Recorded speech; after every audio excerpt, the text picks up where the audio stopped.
Hello friends, मेरा नाम है योगेश और आप सभी की हार्दिक स्वागत है आपके इस यूट्यूब क्लास में। तो चलिए अपनी क्लास स्टार्ट करते हैं।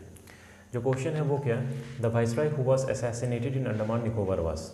ठीक है, तो क्वेश्चन में क्या पूछ रहा है कि कौन से वो वाइसरॉय थे जिनका जो असैसिनेशन है वो आपका अंडमान निकोबार में हुआ था। ऑप्शन में क्या है, Lord Mayo, Lord Minto, Lord Dalhousie और डी है लॉर्ड कॉर्नवालिस। तो इस क्वेश्चन का आंसर क्या हो जाएगा, ध्यान रखिएगा, इस क्वेश्चन का आंसर हो जाएगा ऑप्शन ए, लॉर्ड मेयो। ठीक है, लॉर्ड मेयो वो वाइसरॉय थे जिनका जो असैसिनेशन है वो आपका कहाँ हुआ था, अंडमान निकोबार में हुआ था। बात कर लेते हैं लॉर्ड मेयो के बारे में। तो ये आपके सर्व किए थे वाइसरॉय ऑफ इंडिया कब से कब तक, 1869 से 1872 तक। काफ़ी इंपॉर्टेंट है, पता होना चाहिए कब से कब तक ये आपके वाइसरॉय रहे थे इंडिया के। 1869 से 1872 तक इंपॉर्टेंट है, पता होना चाहिए।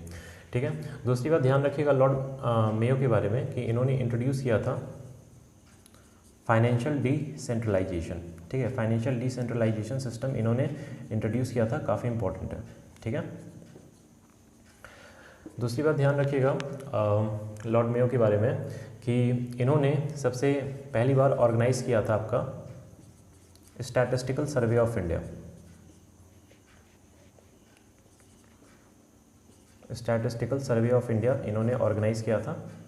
ठीक है, एक और बात ध्यान रखिएगा लॉर्ड मेयो से रिलेटेड, इन्होंने इस्टेब्लिश किया था department of agriculture and commerce. ठीक है, इन्होंने एक डिपार्टमेंट का इस्टेब्लिश किया था, वो कौन था, that is department of agriculture and commerce. काफ़ी इंपॉर्टेंट है, पता होना चाहिए। ठीक है, department of agriculture and commerce, इन्होंने ये डिपार्टमेंट इस्टेब्लिश किया था। और एक और काफ़ी इंपॉर्टेंट बात है, वो ध्यान रखिएगा कि ये ओनली वाइसरॉय थे। ठीक है, only viceroy to be killed in jail. ठीक है, only viceroy to be killed in jail. ठीक है, तो ये एक अकेले वाइसरॉय थे जिनका जो डेथ है, जिन्हें मारा गया था, वो कहाँ मारा गया था, जेल में मारा गया था। काफ़ी इंपॉर्टेंट है, पता होना चाहिए। ठीक है, और ये कब से कब तक आपके वाइसरॉय थे, 1869 से 1872 तक। इंपॉर्टेंट है, पता होना चाहिए। ठीक है, बाकी ऑप्शंस के बारे में बात कर लेते हैं। लॉर्ड मिंटो के बारे में बात कर लेते हैं। तो ये आपके कब से कब तक वाइसरॉय रहे, 1905 से 1910 तक। ठीक है, ये आपके 1905 से 1910 तक ये आपके वाइसरॉय ऑफ इंडिया रहे थे लॉर्ड मिंटो। ध्यान रखिएगा कि 1905 में इन्हीं के समय आपका जो है स्वदेशी मूवमेंट आया था। स्वदेशी मूवमेंट इन्हीं के समय आया था। 1906 में फाउंडेशन ऑफ मुस्लिम लीग हुआ था। ठीक है, फाउंडेशन ऑफ मुस्लिम लीग। ठीक है, जब ये आपके वाइसरॉय थे 1906 में, तभी फाउंडेशन ऑफ मुस्लिम लीग हुआ था। इंपॉर्टेंट है, पता होना चाहिए। कमेंट सेक्शन में मुझे बताइएगा कि सरोजनी नायडू ने किन्हें कहा था who is known as the ambassador of Hindu Muslim unity. ठीक है, सरोजनी नायडू ने किन्हें कहा था ambassador of Hindu Muslim unity. तो वो कौन पर्सन थे जिन्हें सरोजनी नायडू ने इंडिकेट किया था, बताया था। ठीक है, तो कमेंट सेक्शन में मुझे बताइएगा। ठीक है, 1907 में ध्यान रखिएगा कि सूरत स्प्लिट हुआ था। ठीक है, 1907 में सूरत स्प्लिट हुआ था। 1908 में न्यूज़पेपर एक्ट आया था। ठीक है, न्यूज़पेपर एक्ट आया था। और 1909 में आपका मॉडले मिंटो रिफॉर्म भी आया था, प्लस आपका जो इंडियन काउंसिल एक्ट है। ठीक है, इंडियन काउंसिल एक्ट ये भी आपको 1909 में आया था। ठीक है, तो क्यों बता रहा हूँ मैं आपको ये सब, बिकॉज ये जो आपके लॉर्ड मिंटो ये आपके 1905 से 1910 तक सर्व किए, और उन्हीं के बीच ये सब हुआ था। स्वदेशी movement, foundation of Muslim league, Surat split, newspaper act, model Minto reform, Indian council act. Lord Minto को हम लोग father of communal electorate in India के भी नाम से जानते हैं। ठीक है, father of communal electorate in India के भी नाम से जानते हैं किन्हें, लॉर्ड मिंटो को। इंपॉर्टेंट है, पता होना चाहिए। आगे बढ़ते हैं, लेकिन उससे पहले स्क्रीनशॉट ले लीजिए। फ्रेंड्स, अब हम लोग बाकी ऑप्शंस के बारे में बात कर लेते हैं। Lord Dalhousie.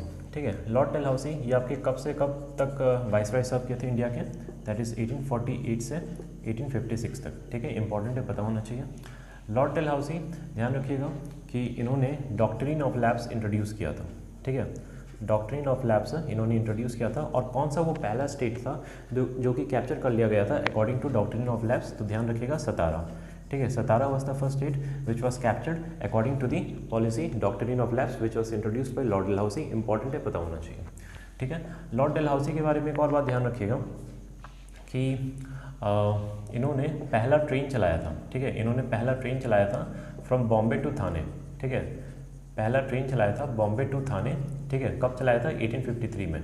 ठीक है, 1853 में इन्होंने पहला ट्रेन चलाया था फ्रॉम बॉम्बे टू थाने। काफ़ी इंपॉर्टेंट है, लॉर्ड डेलहाउसी के बारे में ध्यान रखिएगा। कॉर्नवालिस के बारे में बात कर लेते हैं अब हम लोग। लॉर्ड कॉर्नवालिस के बारे में ध्यान रखिएगा कि आपके 1786 में अपॉइंट किए गए थे वाइसरॉय जनरल ऑफ इंडिया, ठीक है। इन्होंने 1793 में permanent settlement of Bengal introduce किया था, परमानेंट सेटलमेंट ऑफ बंगाल, जिन्हें हम लोग जमींदारी सेटलमेंट के भी नाम से जानते हैं। इंपॉर्टेंट है, पता होना चाहिए, जमींदारी सेटलमेंट के भी नाम से जानते हैं।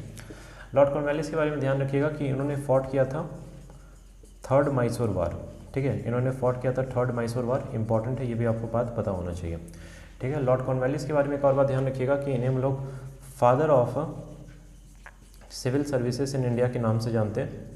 इन्हें हम लोग father of civil services in India के नाम से जानते हैं, ये भी बात इंपॉर्टेंट है, पता होना चाहिए, ठीक है। अगर आपसे पूछ लेता who is known as the father of all India services, तो देखिए यहाँ पर मैंने लिखा है सरदार वल्लभ भाई पटेल, ठीक है। सरदार वल्लभ भाई पटेल को हम लोग father of all India services के नाम से जानते हैं। सरदार वल्लभ भाई पटेल कौन हुए? इन्हें हम लोग आयरन मैन ऑफ इंडिया के नाम से जानते हैं, इन्हें हम लोग बिस्मार्क ऑफ इंडिया के नाम से जानते हैं। ध्यान रखिएगा, सरदार वल्लभ भाई पटेल बारदोली सत्याग्रह के लीडर थे, ठीक है। बारदोली सत्याग्रह के लीडर थे, तो बारदोली की वोमेन ने इन्हें सरदार वल्लभ भाई पटेल को सरदार का टाइटल दिया था, इंपॉर्टेंट है, पता होना चाहिए, ठीक है। बारदोली की वोमेन ने सरदार वल्लभ भाई पटेल को सरदार का टाइटल दिया था, ठीक है। तो अगर आपसे ऑप्शन में पूछ लेता है कि क्वेश्चन में पूछ लेता है कि किन्होंने सरदार वल्लभ भाई पटेल को सरदार का टाइटल दिया था, तो बारदोली की वोमेन ने। अगर ऑप्शन में मेंशन नहीं करता कि बारदोली वोमेन नहीं है, महात्मा गांधी आता है, तो महात्मा गांधी को टिक कीजिएगा, इंपॉर्टेंट है, पता होना चाहिए आपको ये बात, ठीक है। तो father of all India services Sardar Vallabh Bhai Patel और father of civil services in India that is lord Cornwallis. Question क्या है? The viceroy who was assassinated in Andaman Nicobar was, इसका आंसर क्या हो जाएगा? Option A lord Mayo, important है, पता होना चाहिए, ठीक है फ्रेंड्स। तो आज के लिए बस इतना ही। आई होप वीडियो पसंद आई होगी। अगर वीडियो पसंद आती है तो प्लीज़ इसे लाइक करें, शेयर करें एंड सब्सक्राइब करें, and I will meet you in the next video. Thank you.